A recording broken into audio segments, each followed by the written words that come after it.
This is Pet Life Radio. Let's talk pets.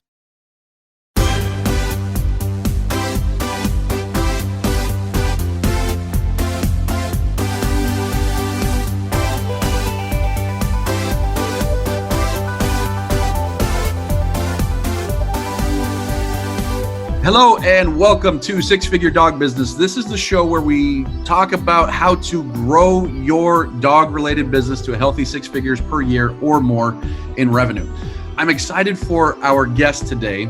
We talked to him and I didn't realize it had been almost 10 years ago to the day that we spoke. And so we had him on years and years and years ago, and we're having him on again. And I'm super excited because he gave us a ton of great info back then. And I'm sure he's going to give us some great info now. So stay with us. We're going to be right back here with Mark Van Wye.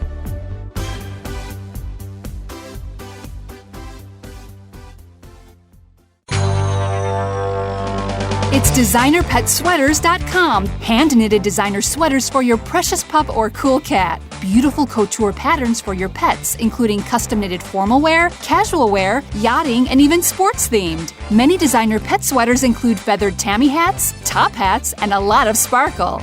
Each sweater includes leg loops, front paw sleeves, and leash opening. Visit designerpetsweaters.com to order your four-legged fashions today. Your pets will stay warm for the winter and be runway ready. Large or small, we fit them all. designerpetsweaters.com.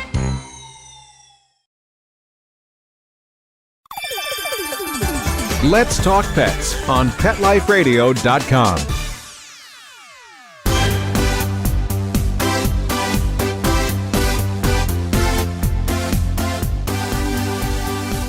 All right, we're back. And so first off, thanks for being on the show, Mark. I appreciate you coming back. Oh, it's my pleasure. I remember fondly doing it the first time about a decade ago. And since then, among other things, I've become the CEO. So back then I was with the company, but not in the leadership capacity. Oh, awesome. Okay, so you're the CEO of, well, let's get into that. Who are you? Who do you work for? Like, what do you do? Tell us about Mark. Well, I'm the boss, so I work for me. I am the CEO of Zoom Room Dog Training, and we've been franchising for a decade, starting right around the time you and I first spoke. We actually got wonderful franchisees out of the last podcast we did together. We have a wonderful franchisee. She used to be a rocket scientist, but now has one just outside of Dallas in Trophy Club. And she first learned about Zoom Room from listening to you, Ty. So I really appreciate that. Awesome. And and about 5 years ago, I took over as CEO and did a lot of changes to the company since then. And so we're kind of in our 2.0 version right now.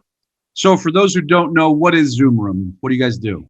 We are a national dog training franchise. We're an indoor dog training gym, and our emphasis is really on the human participation, on the socialization aspects, and on really including and focusing our attention on the dog owners and giving them the education they need to deepen their bonds of communication with the dog.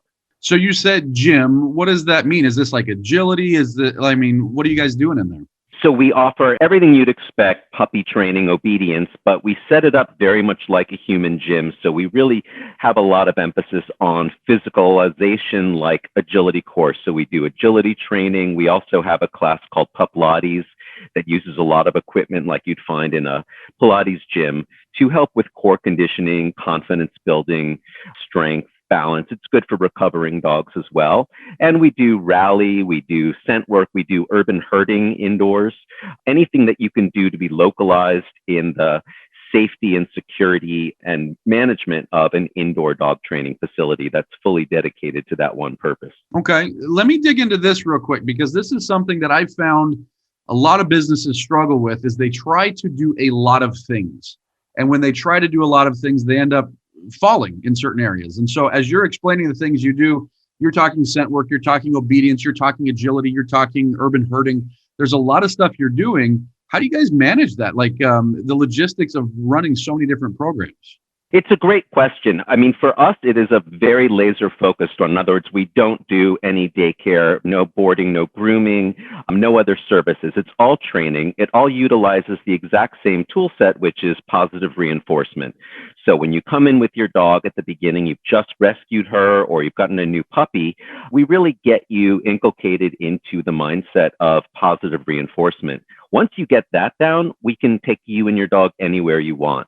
And then the only complexity of those different types of training is organizing the schedule to follow the demand and serve the specific community of that location best.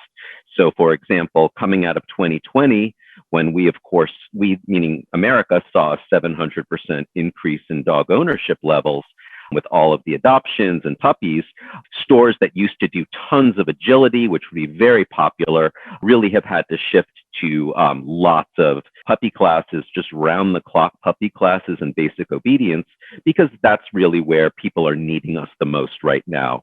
And we're able to very nimbly adapt and serve those needs better when the situation calls for it. So do you have multiple customer journeys? So for example, do you ask everybody to come in through the lens of obedience, or can they come into your company through agility and this one came in through obedience and this one came? Does that make sense? Are there multiple customer journeys or just one? Absolutely. No, definitely there are multiple ones. There's certainly the mainstream, which would be someone entering with a newly rescued dog that they know needs some training, or a puppy. And then they follow the journey, they fall in love quickly, and then they just want to do everything. I mean, where we've really changed the key dynamic of dog training more than anywhere else, even more than the emphasis on the human involvement and participation, is creating something that is a repeatable lifetime activity. So whereas dog training traditionally has been, you drop your dog off somewhere or you bring your dog to a Petco for 6 classes, only 6% of our customers take 6 classes. 94% continue on. It's not uncommon for them to take 50, 100, hundreds of classes over the lifetime. It becomes something that they can do infinitely. Really the same way you and I might go to a yoga class or the gym. We don't say, oh, only 2 more classes and I finished yoga and I get my certificate and now I know it. You do it forever with no end in sight. And we've really created a retention program so that people stay with us, don't tire, and never have any lack of things they can continue to do with their dog. Let me ask you about that. Are you guys able to track your churn rate? Like, how much do people churn over and stop using you? Like, what is the stick rate at a Zoom room? 87%. So we retain 87% of our customers, which is extremely high. And that's in part driven by just the satisfaction our customers get from us in terms of star ratings and things like our Net Promoter Score, which is a 90.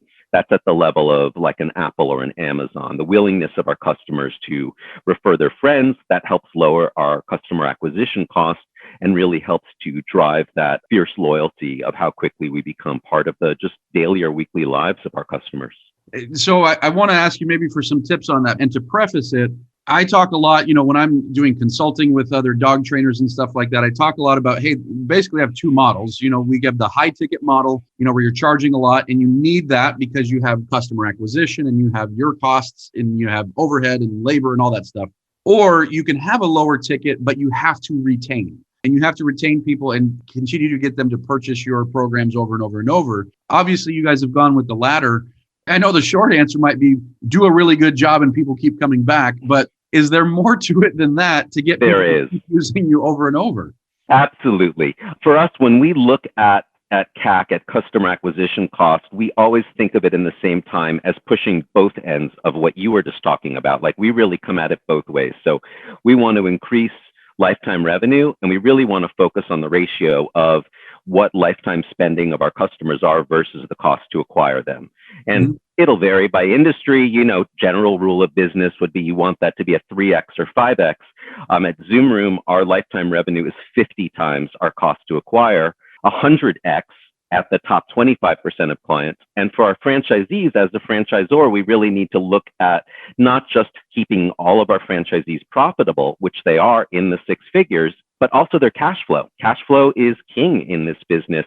And so we even track what customers are spending just in the first 8 weeks of their journey with us. And that's at a 10x of the cost to acquire. So it is through having a lot of sophisticated data analytics that help drive targeted marketing for ongoing retention, as well as a sophisticated tech stack to help with the client acquisition at the onset. That's awesome. And we're getting a little bit nerdy now, but I like it because I know our listeners need to hear this because our industry needs this. Because what you're saying is, so to give an example, with high ticket trainers, a 1 to 10 or 1 to 15 is pretty awesome. Meaning I put in $1 towards customer acquisition. Maybe that's an ad in a newspaper, an ad in a magazine, an ad online, whatever. And I will get $10 to $15 back. And so I've always used that as like, that's really great. If you've got 10 to 15x, meaning you put in $1, you get 10 to 15 back, you can grow quite a bit. What you're saying is that you guys are often able to get 20, 50, sometimes even up to 100x on your investment. Is that correct? Absolutely. 50 would be the average tracked across all time and all locations, and 100x looking at our top 25% of customers. So this makes sense to me right now. And one of the reasons I wanted to talk to you, because I know what you guys did in 2020, how you brought on a whole bunch of new franchises in the middle of like this awesome apocalypse we've been going through. When I heard how, that you have people buying multiple franchises, what my mind immediately said is they must have very, very good customer acquisition, because if somebody's putting out money right now in the middle of a pandemic and they're going to buy 5 units of Zoom Room, for example, they must feel pretty darn confident that they're going to get their money back and obviously make a profit off of it, pretty quickly after that. And so can you talk a little bit about customer acquisition? Can you talk a little bit about what your guys' strategy are for bringing on new clients quickly? Yeah, absolutely. So we'll have obviously multiple channels. One we've already talked about, and that's just people's willingness to recommend their friends. We are a retail location, brick and mortar. And so, there will be some drive-by, walk-by, location-based things. In terms of what we're doing online, a lot of it is anticipating changes in the social media platform before they actually happen, so that we're ready ahead of time and have already developed a software solution to deal with it and a strategy. And we've been able to do that multiple times. So for example, in anticipation of Facebook changing their algorithm to sort of downplay the voice of businesses and play up only individuals speaking to their friends and family, we were able to design our own platform software, which we offer for free and at no cost for our franchisees to use or run, that lets their customers actually share photos, videos, and other media of their journey and all, dogs jumping through hoops and flying over A-frames onto their own personal pages with all of the appropriate tagging. So that's been one very efficient means of doing it. And then on the paid ads on paid social platforms, we use dynamic intelligence to change the content of ads.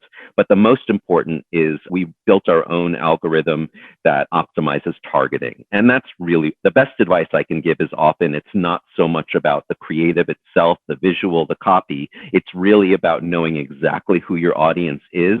And it's always going to be more complex than just say male or female or age range. That's old school, and it gets very, very granular, and you need a sophisticated set of data analytics to be able to do that and to constantly be fishing in the right pond, which moves day to day. Yeah, no, I like that. You said something about you have this software that your customers use. Is this like an app to where maybe they take a picture within the app and it hooks up to their Facebook account or their Instagram account and they just hit send and it already comes preloaded with the right hashtags and stuff like that? Is that what you mean? It's similar. It's actually all done through email and text instead of through an app. One of the other things right now, as we're speaking today, there's a huge war going on between Apple and Facebook as Apple changes its privacy requirements. That is adversely affecting many, many small businesses. And Facebook is, making a lot about that it's hurting them. We're actually unaffected. And part of that is we've stayed away from apps. There's a value to them, but at the same time, the apps ultimately are at the whim of Apple or Android to change the rules and the privacy, how activity gets tracked within them. So we've actually skirted away from using any standalone app, which gives us a lot more transparency with our customers and not to be at the mercy of these sort of tech giants having these battles, and we're the citizens in the town getting stepped on as they're having their big Mothra wars. Gotcha. Yeah, we do a lot of advertising on Facebook, and thankfully, like, our advertising is working as good as it ever has, but our tracking at this point is off because of that little war that Facebook and Apple are having right now. So yeah, funny stuff these days. I want to learn more about like who's owning these franchises and stuff like that, but let me take a quick break. When we come back, I'm going to dig in deeper into what you guys are doing that's bringing you, clients on demand here. So hang on one second. We'll be right back.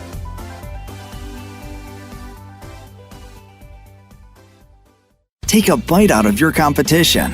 Advertise your business with an ad in Pet Life Radio podcasts and radio shows. There's no other pet-related media that is as large and reaches more pet parents and pet lovers than Pet Life Radio. With over 7 million monthly listeners, Pet Life Radio podcasts are available on all major podcast platforms. And our live radio stream goes out to over 250 million subscribers on iHeartRadio, radio.com, TuneIn, Stitcher, and other streaming apps. For more information on how you can advertise on the #1 pet podcast and radio network, visit PetLifeRadio.com/advertise today. Let's talk pets Let's talk pets on Pet Life Radio. Pet Life Radio. PetLifeRadio.com.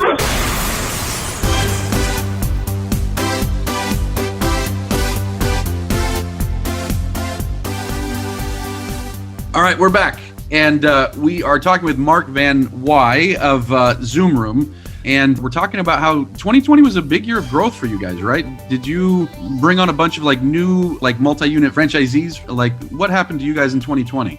We did, in spite of 2020 being 2020 for everybody.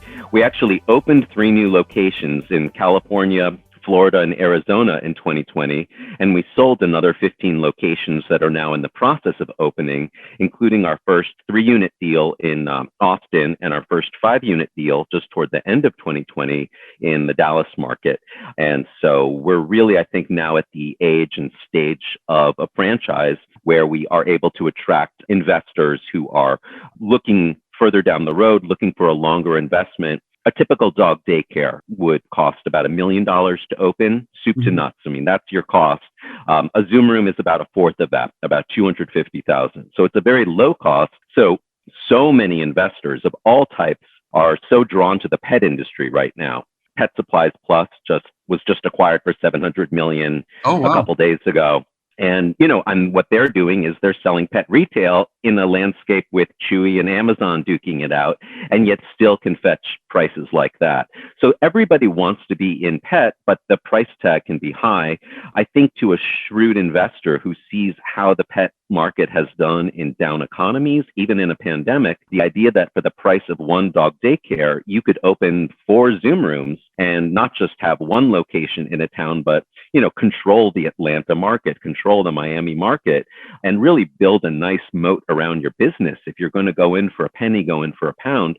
And so we're finally getting attention there, which I love, because we really designed Zoom Room to be semi-absentee, to be run by someone who has no prior experience and who can hire the staff from anywhere without any special knowledge and let us do all of the training and education needed to get it up and running. Now, how does that work? I mean, do you guys have so many operational processes that it's easy?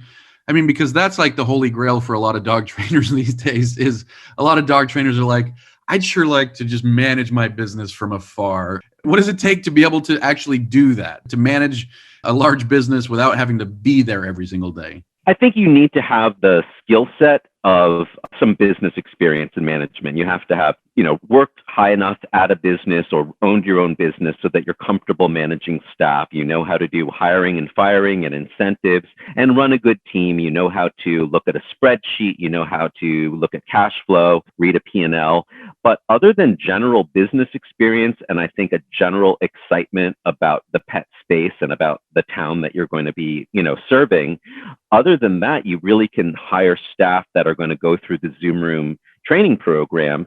And we like people who actually don't have any prior experience, not just that they don't have perhaps habits that we need to break them of, but we'd really like them to come to us being great at customer service, happy, energetic, outgoing, enthusiastic, and let us do the rest. So they go through almost a grad school level program that we've created in animal behavior, and then the hands-on component to get them familiar with all of the aspects of handling. It's worked tremendously well for us. So do new trainers that they bring on, so you've got somebody in California, Texas, Florida, wherever, do they have to send people to your training school before deploying them back into their own business? At the beginning, when they first open, they will come out here and they'll go through it, and that's included in the franchise fee, so there's no added cost to that.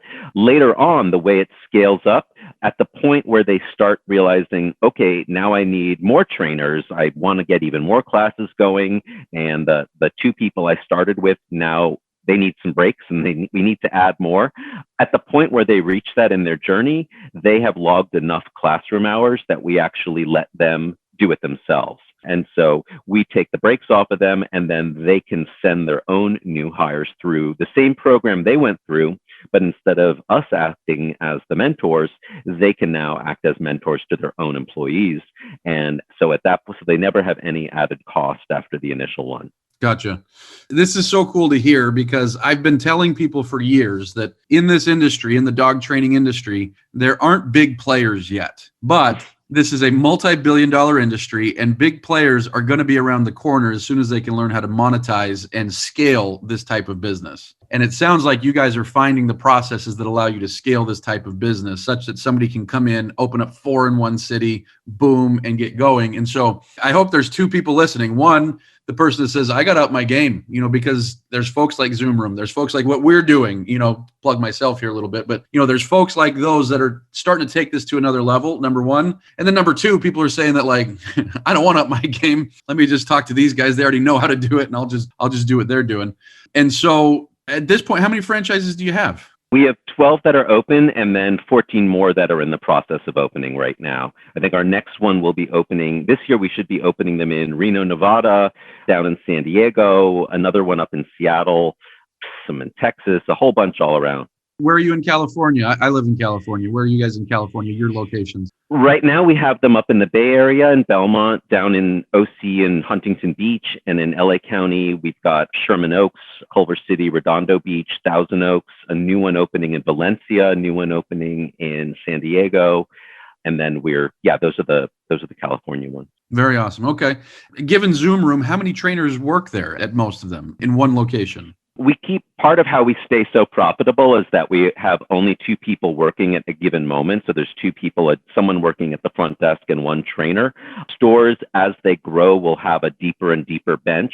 Most stores typically have 2 or 3 trainers, and then that can go up after that, just so that people can float around, take time off, and there can be more flexibility. I mean, COVID certainly has created more needs for people to take time off, to take care of family, things like that.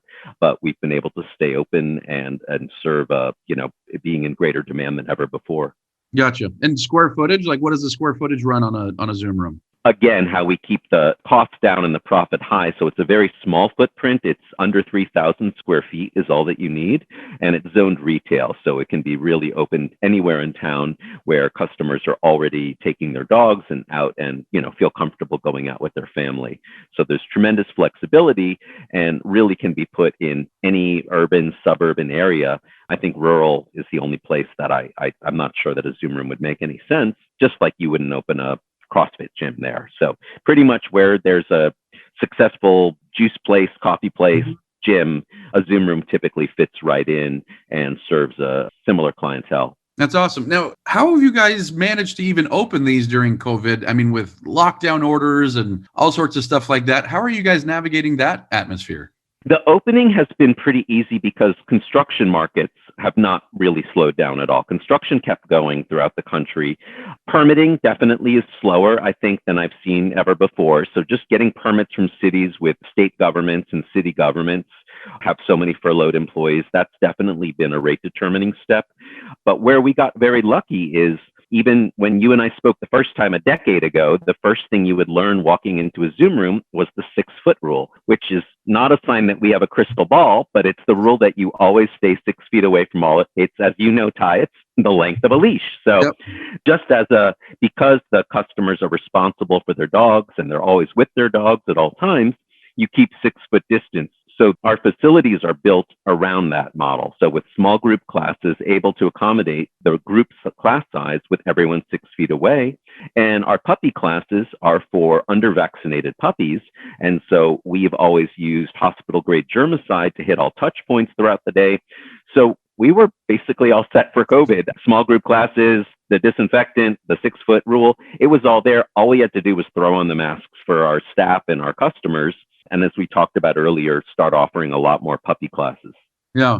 I hope people listening right now are seeing the depth that it takes to build a sustainable model that can grow. Because a lot of our listeners, they do want to grow, some don't. But either way, the amount of processes that you guys have built in is impressive, and this is something that a lot of people in our industry don't think about. They don't think about, creating all these processes, whether we're talking COVID or anything else. But like, I'm sure you guys have a process for how to find your location, and you have a process for how to mop the floor, and you probably have a process for every darn thing that you guys do. And that's why you're able to sit there in California. You're in California, right? Yeah. Where you're able to be in California and run your business across the rest of the country in a skill-based business. This isn't flipping hamburgers. This is people that have nothing wrong with flipping hamburgers, but there's a lot more skill involved with training a dog, obviously. And so you guys have been able to break everything down and systematize the whole process. I think that's awesome. And so one last question, maybe I shouldn't end with this question because I don't even know if you can answer it, because I understand that with franchises, there's certain numbers you're legally allowed to share and not. If somebody is considering this, like, what does revenue for one unit look like? I mean, obviously it's going to vary and things like that, but are you able to talk any numbers as far as that goes? Yeah, no, absolutely. We, one big change from when you and I first spoke to now, besides when I became CEO, it was really to focus on the unit economics and to develop the very processes you're talking about to make it to where this system just churns along and is profitable. So we now publish what is optional for franchises, and it's called an Item 19 disclosure. So when someone's interested in a Zoom Room franchise, they will read our franchise disclosure document that all franchisors are required to publish. And optionally, we can put in financial performance statements into this Item 19. And so I'm legally allowed to share those numbers because we've already published them with the states and the federal government. So for 2020, we saw year-over-year growth in sales 4 times the rate of the pet industry itself. On the unit side, we're looking at 33.1% net profit margins.